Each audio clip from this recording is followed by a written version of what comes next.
Thank you very much, Mary, for most illuminating and interesting talk. And now I want to invite Professor Dinka, Corkalo, Biruski to give her talk, and it gives me a special pleasure because she did the same for me about 3 years ago during the annual meeting of the Croatian Society Association of Psychology. So it gives me a special pleasure to do that now. And just a few words about Dinka's work. Her work has been central in telling us how communities post-conflict reconstruct themselves into being communities again. And I again will mention 2 titles of her papers which will give us again the flavor of the kind of work that Dinka and her colleagues have been doing. One of them is a paper called Neighbors Again, ? Inter-community relations after ethnic cleansing. And the second paper is Separate Schools, a Divided Community, the role of schools in post-war social reconstruction. And Dinka will talk to us about social reconstruction and share data and thoughts with us, please. Thank you very much, Ali. First of all, it's okay, do you hear me if I speak without microphone? No, okay. In that case, I will obey, which is not very often that I'm doing.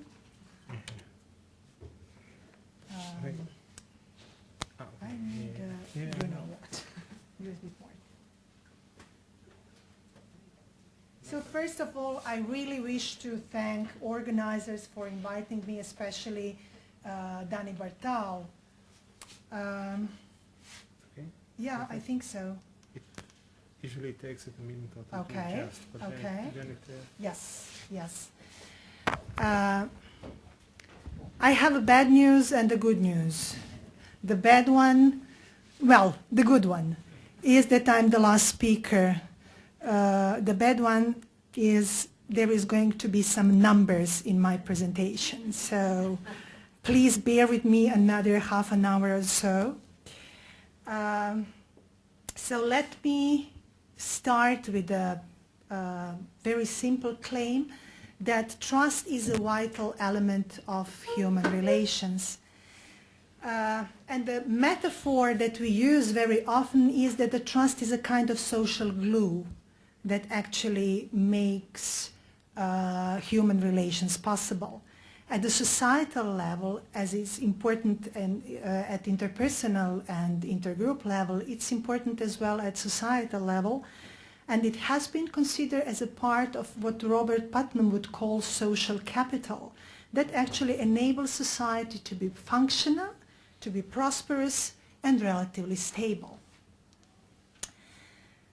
In post-conflict setting, trust is also very vital, or even more vital than in everyday lives, meaning that is a precondition for more amicable relations between groups. Namely, with no basic trust, more important, more emotional, more approachable relations are not possible, meaning apology, forgiveness, or reconciliation, which are so needed in the post-conflict societies. So in that sense, trust is actually a precondition and a kind of springboard for more amicable intergroup relations.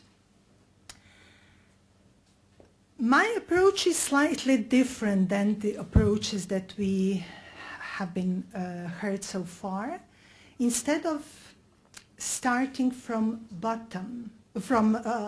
top level, I'm going to present my work at a more bottom-up approach. So starting from communities. From communities that were once upon a time very well integrated, though they were ethnically mixed. So what trust actually, or what kind of role trust plays in such communities, or distrust plays in such communities after the conflict? what is very important in those communities is actually that feeling of betrayal and, of course, consequential distrust. And these are two major characteristics of the communities that I work in. In such circumstances, distrust actually paralyzes community ethnic relations by leaving a huge space for mutual accusation, for suspicion, for bitterness, and much less space for more amicable approaches. Let me briefly describe the community I have been working together with my colleagues for the past 15 years. So it's a city of Vukovar in Croatia, which is the most devastating city in the 1999 war. The pre-war community was, as I said, very well integrated, though ethnically mixed. And there were, of course, there lived Croats and Serbs, however, many more communities, and it has been said that more than 20 ethnic communities lived in Vukovar before the war, except Croats and Serbs. The pre-war population was not very large, 45,000 of people. However, the community was very vibrant, very prosperous, and very, very well integrated. However, in 3 months siege, the Serbian forces in 1991 took the attack upon the city with the tremendous consequences. For example, 62% of housing facilities were destroyed, many thousands, hundreds of people got killed, and thousands of people got wounded. And what is the major grievances even in these days is the fact that still 350 persons are missing on both sides, so on both Serbian and Croatian side. So this is how the city looked like after the siege, and this is how the city looked like these days. However, as we all know, rebuilding does not end with material renewal. Almost 20 years after the war, actually division along the ethnic lines continues to be a central characteristic of the community, of the everyday life in the community. Talking about the community these days, and especially about the community that experienced so massive intracommunal violence, rebuilding is actually the central word. Rebuilding of material, of course, goods, but also rebuilding of community itself, of inter-ethnic relations. These communities, or such a community, does not start the process from scratch. And there are at least two contradictory memories or shared memories that both communities, meaning Croats and Serbs, shared within. First of all, they shared common past, which was kind of rosy, well integrated, with very developed social capital. It's a kind of, so they shared what we call sweet memories of how the life looked like before the war. However, they also share experience of betrayal and violation of trust. Violation of trust that actually happened in the critical moments for many people in the community that meant life or death for many of them. This kind of experience, this experience of betrayal and violation of trust overwhelmingly actually colors everyday life of the community. It blurs memory of the past, and even more devastating, contributes to the processes of reinterpreting the past that becomes less rosy. And people actually in that process of a reinterpretation of the past, people actually start to talk about allegedly warning signs that were present once upon a time and that people actually talk these days in sentences like, how could we have ever trusted them, or we should have known better. So people try to reinterpret their past in terms that actually there was no trust even in those times, which is also, of course, not true. However, this is what actually this heavy traumatization does to people in the community these days. So the violation of trust actually prevents people to approach the other, and even if they find somehow the inner strength to approach the other side, the fear, which is the most prevalent emotion in the community, prevents them to approach the other because they fear there is going to be another betrayal again. So they will be betrayed for the second time.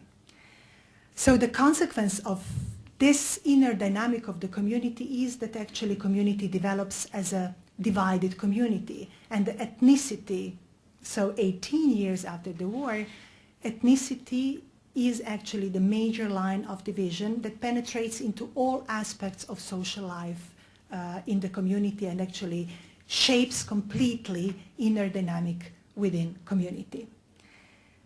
So trustful relations are really hard to imagine. They are really hard to foresee, and even if people can imagine that trust is going to happen someday, that time is actually perceived as being realistic in far, far future.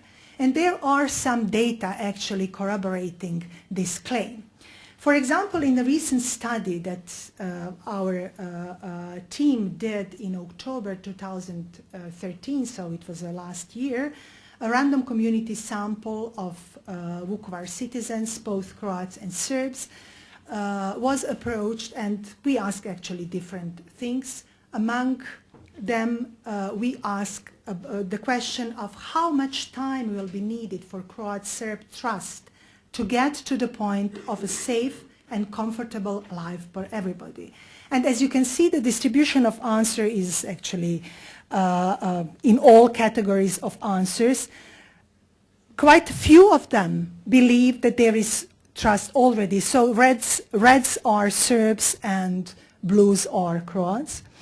So quite few of them believe there is trust already. Some of them believe it's going to be trust in 10 years, on 20 years, on 30 years. However, what is very important is that almost one-third of Croats and 15% of Serbs believe actually there is never going to be trust again. When I say that pre-war community was actually very well connected, there are also some data showing that it was true. In our study that I'm going to talk about more in a second, we also ask our sample whether they had out-group friends before the war. And as you can see, vast majority of both Croats and Serbs declared, yes, we did have out-group friends. So these are really huge percentage. However, it's also true that during the war, so according to percentage or with a percentage, you can see that the community was really well connected. However, during the war, quite few of them actually had mutual contacts.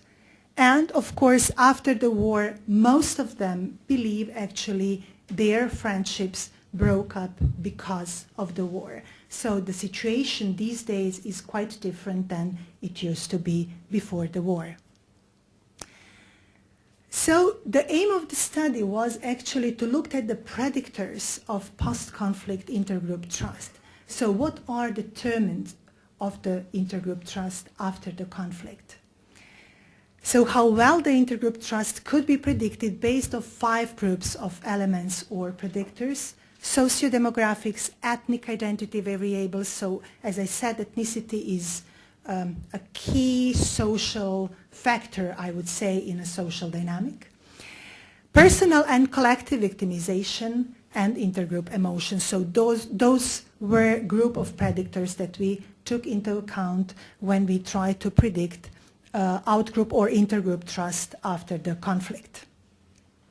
So that was our sample, both Croats and Serbs.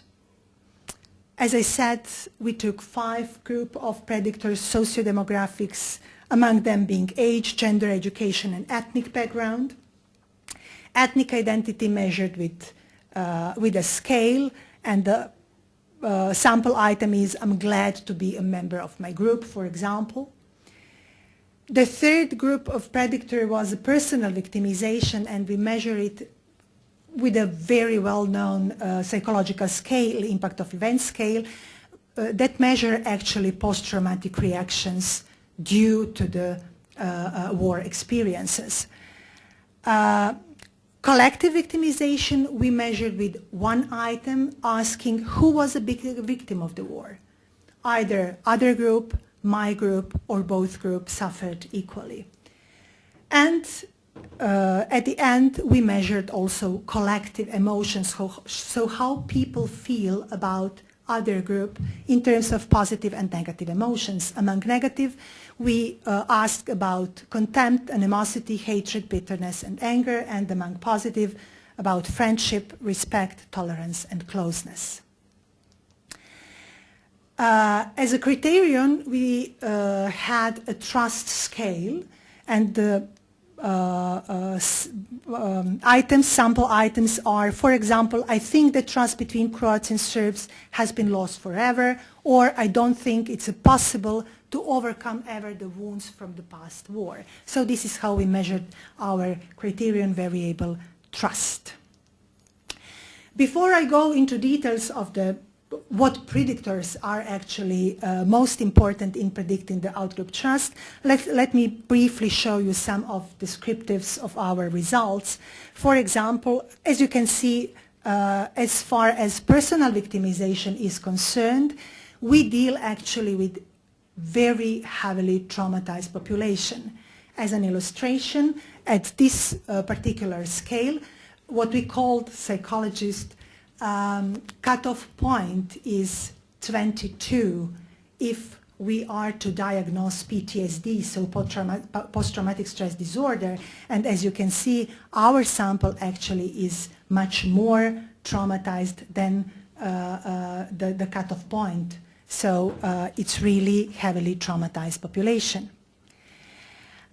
In terms of ethnic identity, these are differences between Croats and Serbs, with Croats having stronger ethnic identity than Serbs. In terms of collective victimization, so to answer the question who suffered more, we see some important differences in how Serbs and Croats perceive their suffering. For example, vast majority of Serbs believe that both groups suffered equally, while actually Croats believe that their group suffered more. So important differences that actually shape their answers are presented here. Regarding group emotions, we also have differences between those groups. While Serbs hold more positive emotions towards Croats, the opposite is true for negative emotions. In terms of trust, Serbs are more trustful than Croats are, and this is statistically significant.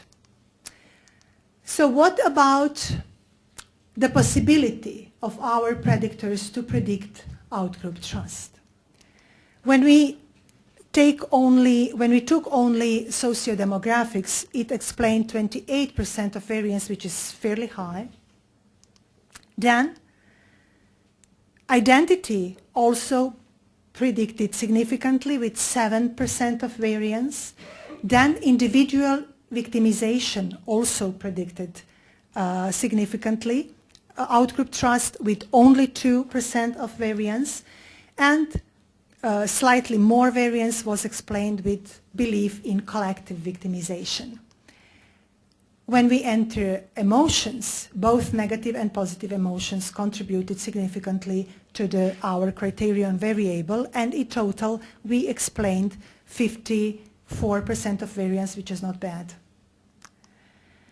So more trustful are younger adults, men, though the contribution was marginally significant, those who are more educated, those who were less identified with their ethnic group, and those who hold more positive and less negative emotions toward the other groups. So the contribution of emotions actually should be taken into account very seriously. Let me go back one step before the final step in the regression equation. So ethnic identity and trauma variables also predicted significantly intergroup trust in such a way that those who were more identified, more severely traumatized, and who believed more in in-group suffering were also less likely to trust to the other group. However, the significance of those predictors, which are by no means very, very important, simply disappeared when emotions actually came into play. So positive and negative emotions are two most important predictors of trust, with negative emotions being the most important. In my opinion, there is at least one important implication of the findings. So in order for trust to be rebuilt, an active effort directed to mitigate negative emotions should be made. This is especially true in communities that experienced so massive and so manifold traumatization as the community I'm talking about. Though emotions overwhelmingly bespread other elements that has been actually significant predictors, those other elements should not be neglected. For example, identity variables. For example, common identity building has been recognized as an important factor in mitigating intergroup conflict, and in case of Vukovar, the common identity of being Vukovarian, of being the citizens of Vukovar, is very important for both communities. So I think the common identity building is something that is highly relevant for the conflict in Israel as well. However, the first barrier to overcome is trauma healing on both levels, individual and communal. So with no process of trauma healing, mutual acknowledgement of suffering, and kind of compassionate interpretation of the past, a narrative of what we call competitive victimhood is very easy to be developed, and negative emotions being kept very high. In that sense, as we saw, the negative emotions are the most serious obstacles in rebuilding community trust. Thank you very much.